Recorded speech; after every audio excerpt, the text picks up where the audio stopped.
you look at people's day-to-day behaviors and you start realizing that a lot of why people are where they are today is because of their subconscious behavior. You look at all the programming, like people think that laziness or not doing your task or not picking up a book or not exercising is 100% their fault. No, there's something called conditioning. Yes. Right? There's something called conditioning, and people have been conditioned to lose. And it's from that conditioning that you must kind of unlock yourself to then recondition your mind. Because if you don't program yourself, somebody will program you. So it's a long journey, right? It's a forever journey. I'm curious who you think is conditioning people. Is it an agenda? Is there a purpose behind it? Is it just happening, right? Is it lack of awareness, or is there like some intention there? There's this law of the universe known as the law of correspondence that talks about as above, so below. And it's this idea that as things appear in the spiritual realm, they manifest themselves in the physical realm. So what we see in the world today is merely a physical manifestation of the spiritual condition of the world. So it's not a money problem. It's not a person problem. It's a fundamental problem in the spiritual condition of the world. And it manifests itself through the insanity that takes place in the world. So through this concept, we understand that it's not a physical problem. Money isn't the root of all evil. It's not the problem. The root of all evil is your inability to wield that thing and allowing that thing to control you and run your life. And that's why you have everything in the world being run by money, conditioned by money, greed. And yeah, my opinion is more like a spiritual problem. I wouldn't pinpoint it to a specific individual. That's super. I would say it is that we are just as guilty as everybody else. And when you assume that responsibility, then you realize that you also have the responsibility to change, and that you are that change around you. And it's all based off of this understanding of energy and vibrational frequencies, that you have to be at a higher vibration, therefore controlling the tempo of the environment, therefore changing what's happening around. To me, it almost sounds like the reason you're jumping on, our podcast or trying to grow on social media and doing it successfully, right, is because you want to be that change and you want to put that vibration out. Is that correct? Yeah, it's this understanding that you don't know what you don't know, and to disdain people and to shun people based off of their life choices, whether they're good or bad. We see a lot of people bashing other people online. Yeah. Dude, a lot of these motherfuckers don't know any better. They don't know any better. They need help. They need guidance. They need direction. And if you can not tell them something, not tell them what to do, but guide them through a process of logic, of self-exploration, of questioning, of finding truth, then that person now has hope. Mm-hmm. And hope is what a person needs to move forward in life. And what a lot of people don't have is hope. So if you can instill a little bit of hope, and that sometimes means you have to shock people into reality, then I think it's a worthy ideal. 100%. I think a lot of people tend to, especially when you try to break out of these things, especially like the money conditioning, and have some self-agency, some sovereignty, and you have your own stuff. I feel like it puts a lot of people on a path where they kind of lose the empathy required to do that, and it becomes a very egoic thing. It's like to break your beliefs that you can be better. Like there is some aspect of thinking you are better than something or having a standard, but I think a lot of people do lose the empathy required to really like hold that principle true. You know what I mean? I agree. I think it's important to know why you do what you do. Mm-hmm. Why, like, okay, you're going to make money. Why are you making money? Like, why are you here? Or are you just a drone? Everybody's out here calling everybody else a bot, but they don't look at themselves in the mirror. That's so true. Like, it's so easy to call somebody else a bot and not look at yourself in the mirror and be like, yo, that was pretty body, dude. Nobody does that. Nobody holds themselves to the same standard that they want to hold other people to.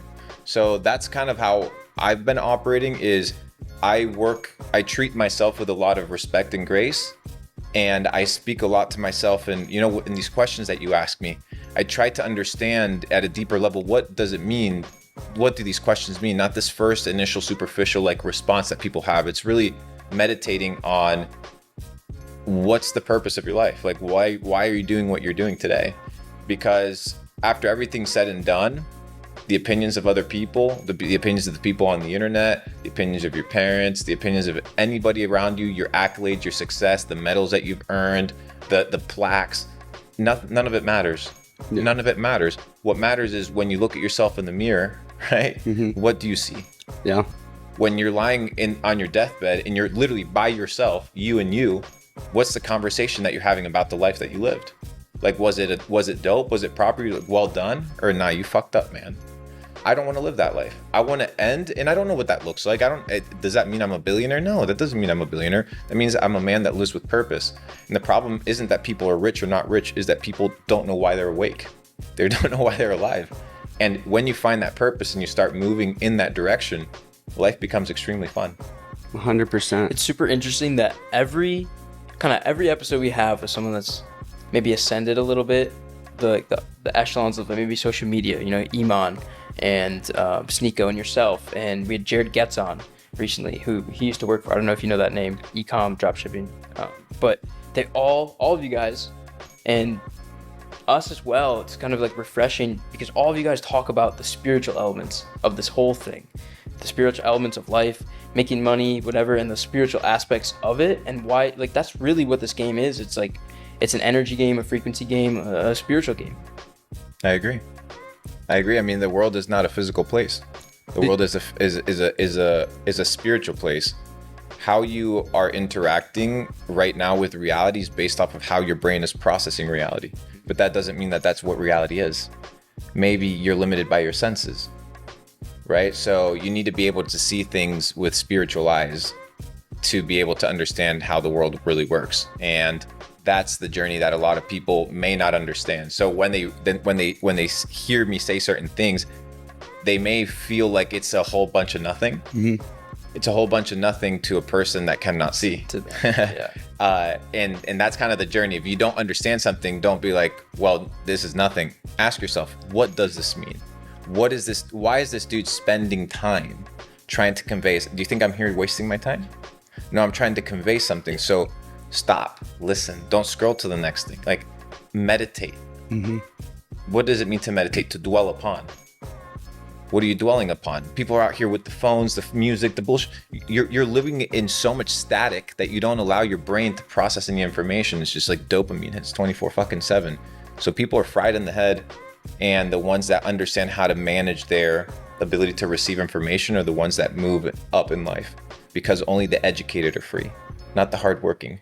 So something that I'm curious about is, obviously you've learned a lot of lessons and you're here, you're sharing them, etc.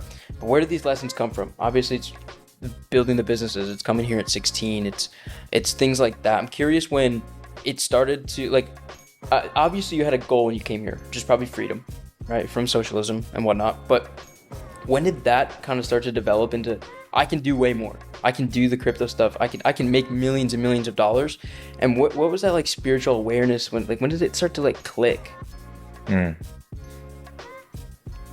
You have to be able to be perspicacious, which is the ability to perceive that which cannot be seen with the common eye. When you look at the penthouse, somebody lives there, right? Somebody paid for that. Yeah. What do they know that I don't know that allowed them to be there and not me? That is the question. It's not, oh, I need to work hard. No, it's maybe I knock on that guy's door. Has that ever occurred to you, to literally go into a coffee shop full of millionaires and start making friends? How many millionaires are in your circle? If you're poor and you're hanging out with poor people, what do you expect is going to take place? So I think the first thing that I went through was the journey of processing the information that we're getting from the world around us. Mm-hmm. People don't stop and look. People don't stop and pay attention, dude. People and it's everywhere. Hold up. What is going on? What is happening around me? What is happening in front of me? And based off of that, and being able to see it from multiple perspectives, multiple opinions, you form a worldview as to how things are working. And the problem is, most people have pessimistic worldviews because they have narrow perspectives. So they can only see the world through a vacuum. Their small town, their friends. Lack of information. Yes. only the educated are free. So what is my journey? My journey is the journey of self-education. So why? Because the more that I know, the more that I can see. The more that I can see, the better perspective I can have. The better perspective I can have, the better outcome and decision making I can have in positioning for my life. So if I understand that I can obtain freedom and that I can obtain wealth and I can obtain success, it's not merely an illusion.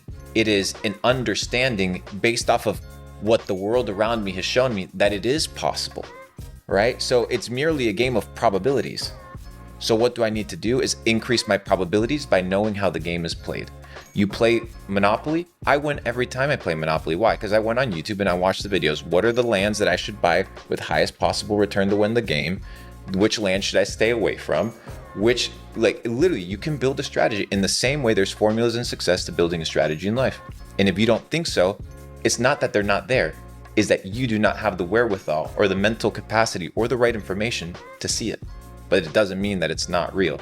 And once you have the humility to perceive that and have a student's mind, you'll be able to see the way in all things.